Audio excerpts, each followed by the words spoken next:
Ya, Assalamualaikum warahmatullahi wabarakatuh. Kembali lagi ya bersama saya Reza Haribastian, biasa dipanggil Coach Reza.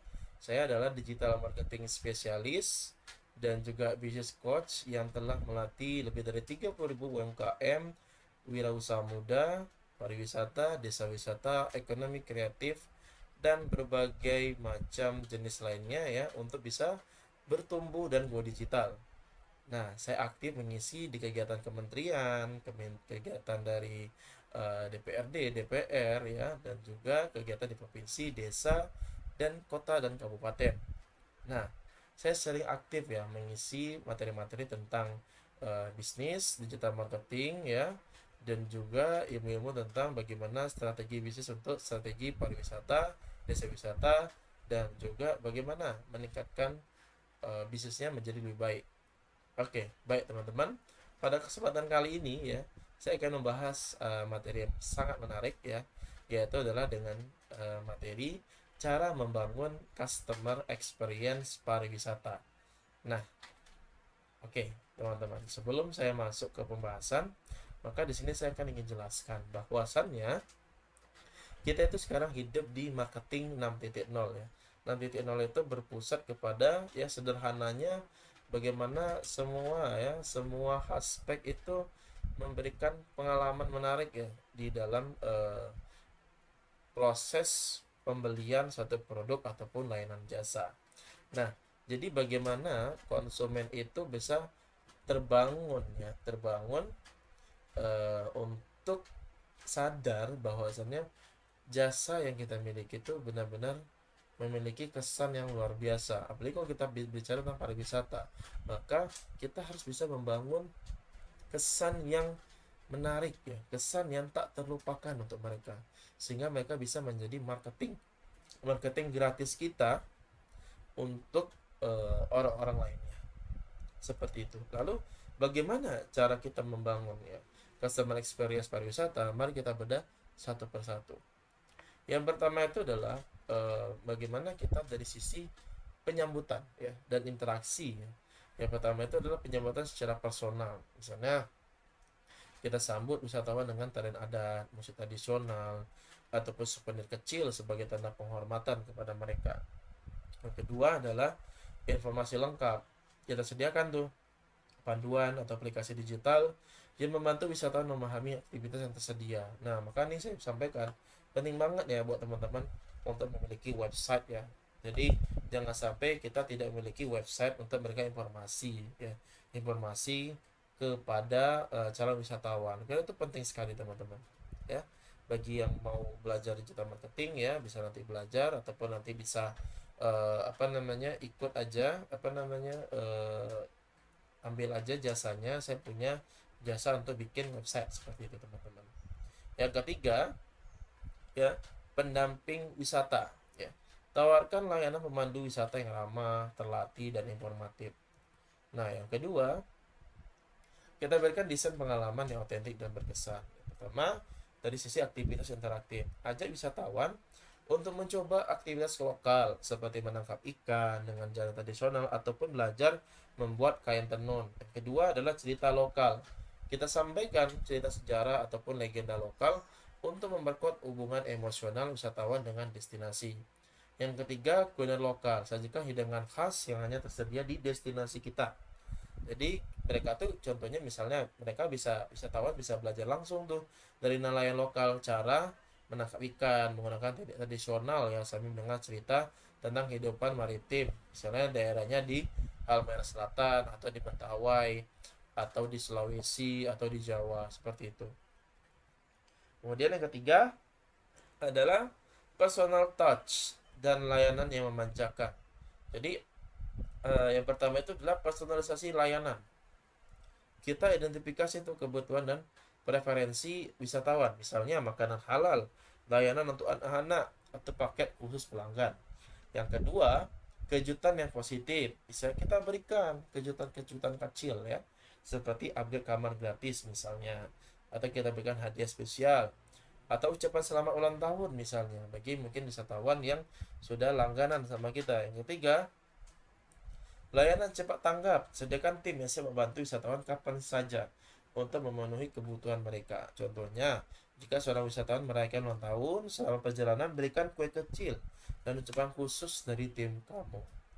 Yang keempat, infrastruktur dan fasilitas yang nyaman. Yang pertama itu adalah kita lihat aspeknya. Pertama itu kenyamanan dari fasilitas. Pastikan akomodasi, transportasi, dan tempat wisata memiliki standar kebersihan, kenyamanan, dan keamanan yang tinggi. Itu penting banget ya, karena kalau kita wisata itu jangan sampai tempat kita itu tidak aman, itu berbahaya sekali. Kayak gitu. Apalagi fasilitasnya juga pastikan aman ya, seperti itu. Yang kedua adalah teknologi pendukung. Ini penting banget ya, seperti sediakan wifi gratis di area tertentu.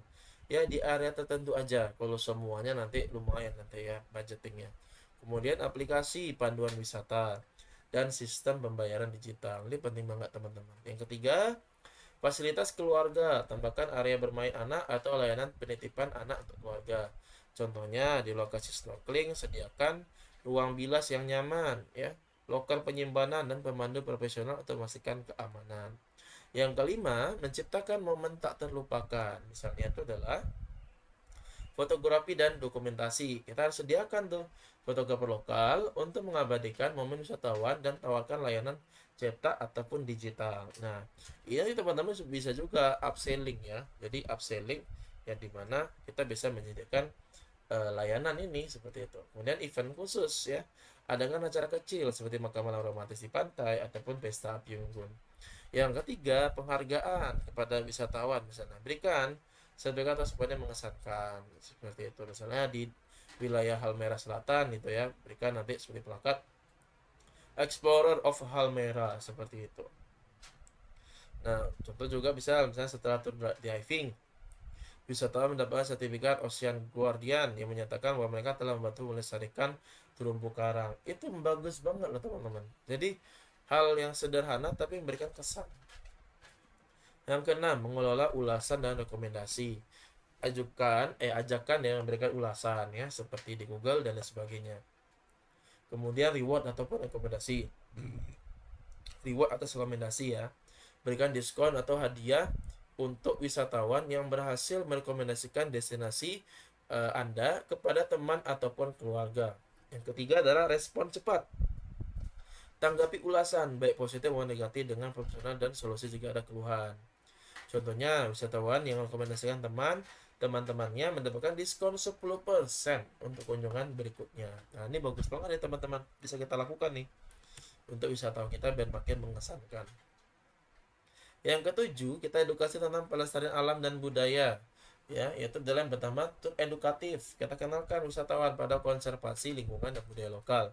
Yang kedua, program sosial. Libatkan wisatawan dalam aktivitas seperti menanam mangrove ataupun mendukung kerajinan lokal. Yang ketiga adalah konten inspiratif. Kita sediakan materi tentang bagaimana mereka dapat berkontribusi pada pelestarian destinasi kita. Contohnya, wisatawan diajak menanam terumbu karang sebagai bagian dari pengalaman wisata dengan sertifikat sebagai penghargaan. Ya, jadi ini poin-poin yang saya jelaskan ini bagaimana memberikan pengalaman ya. Jadi mereka itu berasa diakui gitu ya, berasa dihargai lah selama menikmati wisata yang kita berikan seperti itu. Ke-8 ya, komunikasi pasca wisata yang proaktif ya. Kita bisa tuh follow up entah dari email ataupun WA ya, jangan sampai lupa ya. Email minimal WA deh, WA tuh disimpan supaya apa kita bisa ucapkan terima kasih. Jadi bagi teman-teman wisatawan yang sudah datang, itu pastikan kita juga data WA-nya. Kita data WA-nya, kita sampaikan kepada mereka bahwasannya alhamdulillah, nanti terima kasih setelah datang di wisata kita. Insya Allah nanti kita berikan foto-foto perjalanan mereka ya, dan penawaran khusus untuk kunjungan berikutnya seperti itu bisa banget ya. Atau misalnya kalau misalnya dia taman bunga misalnya ya, itu kita bisa berikan nanti insya Allah sebulan lagi kita akan ada ini mekar lagi gitu lah, mekar raya lah istilahnya seperti itu. Nanti mereka bisa hadir seperti itu. Yang kedua adalah komunitas wisatawan. Kita buat grup eksklusif di media sosial untuk wisatawan yang pada berkunjung agar mereka tetap terhubung. Yang ketiga, kontes foto. Adakan kompetisi foto perjalanan di mana pemenang mendapatkan diskon atau hadiah menarik. Contohnya, setelah kunjungan, wisatawan menerima email berisi kenangan perjalanan mereka, video dokumentasi, dan voucher untuk kunjungan berikutnya. Nggak hanya email ya, bisa di WA ya teman-teman ya. Yang ke-9, melibatkan wisatawan dalam promosi. Yang pertama adalah kampanye sosial media. Dorong wisatawan membagi pengalaman mereka di media sosial dengan tagar tertentu ya, seperti misalnya kalau tempatnya di Halmahera, misalnya kita buat aja Halmahera Heaven. Jadi surganya ya, surga merah itu surga gitu ya. Ataupun mungkin Mentawai Heaven gitu ya. Surganya di Mentawai misalnya gitu. Ataupun yang lain sebagainya. Kemudian testimoni video, rekam pengalaman wisatawan yang kunjungan untuk digunakan sebagai konten promosi. Yang ketiga, referral program. Buat program rujukan di mana wisatawan mendapatkan hadiah untuk setiap orang yang mengajak ya, orang yang mereka ajak berkunjung. Contohnya, berikan hadiah berupa merchandise eksklusif kepada wisatawan yang membagikan cerita perjalanan mereka di Instagram. Yang ke-10, kita monitoring tuh dan peningkatan berkelanjutan. Yang pertama adalah feedback langsung. Kita lakukan survei singkat saat wisatawan masih berada di lokasi. Kemudian analisis data, gunakan data ulasan untuk memahami apa yang paling disukai dan apa yang perlu diperbaiki. Yang ketiga, inovasi rutin. Tambahkan pengalaman baru setiap musim agar wisatawan memiliki alasan untuk kembali. Contoh, survei menunjukkan bahwa wisatawan menginginkan lebih banyak aktivitas malam, sehingga kita menambahkan wisata sunset cruise dengan makan malam di kapal. Itu bisa jadi contoh. Jadi itu teman-teman yang bisa kita sampaikan ya. Saya sampaikan tentang 10 poin apa-apa saja bagaimana kita memberikan pengalaman mengesankan ke pelanggan untuk pariwisata kita agar menjadi lebih baik lagi dan membuat mereka ingin merekomendasikan kepada teman-temannya ya. Apalagi tadi ada sistem referral tuh. Kalau diajak nanti dapat benefit-benefit yang menguntungkan yang mengajak begitu. Jadi silakan diikuti ya, semoga bermanfaat ya sharing ini dan bisa membantu teman-teman ya agar pariwisatanya ya bisa bertumbuh dan sukses ya. Jika ada pertanyaan boleh nanti cek di kolom komentar agar nantinya kita bisa saling berdiskusi bersama. Sekian dari saya. Terima kasih. Wassalamualaikum warahmatullahi wabarakatuh.